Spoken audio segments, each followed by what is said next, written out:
माँ दुर्गा का चौथा स्वरूप माँ कुष्मांडा को नवरात्रि में चौथे दिन देवी के रूप में पूजा जाता है। अपनी मंद हल्की हंसी के द्वारा अंड यानी ब्रह्मांड को उत्पन्न करने के कारण इस देवी को कुष्मांडा नाम से अभिहित किया गया है।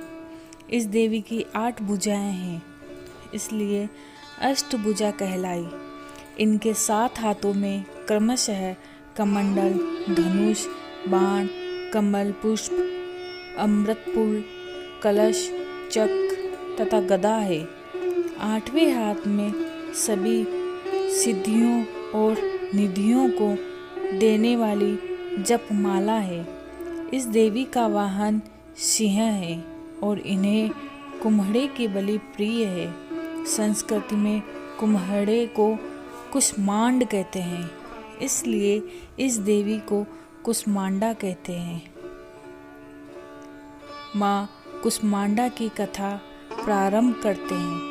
पौराणिक कथा के अनुसार जब सृष्टि नहीं थी, चारों तरफ अंधकार ही अंधकार था, तब इस देवी ने अपने हाथ से ब्रह्मांड की रचना की थी। इसीलिए इसे सृष्टि की आदि रूपा या आदि शक्ति कहा गया है। इस देवी का वास सूर्यमंडल के भीतर लोक में है। सूर्य लोक में रहने की शक्ति क्षमता केवल इन्हीं में है। इसीलिए इनके शरीर की क्रांति और प्रभा सूर्य की भांति ही देदीप्यमान है। इनके ही तेज से दशों दिशाएं अलौकिक हैं। ब्रह्मांड की सभी वस्तुओं और प्राणियों में इन्हीं का तेज व्याप्त है। अचल और पवित्र मन से नवरात्रि के चौथे दिन इस देवी की पूजा आराधना करना चाहिए। इससे भक्तों के रोगों और शोकों का नाश होता है तथा उसे आयु, यश, बल और आरोग्य प्राप्त होता है। ये देवी अत्यल्प सेवा और भक्ति से ही प्रसन्न होकर आशीर्वाद देती है। सच्चे मन से पूजा करने वालों को सुगमता से परम पद प्राप्त होता है।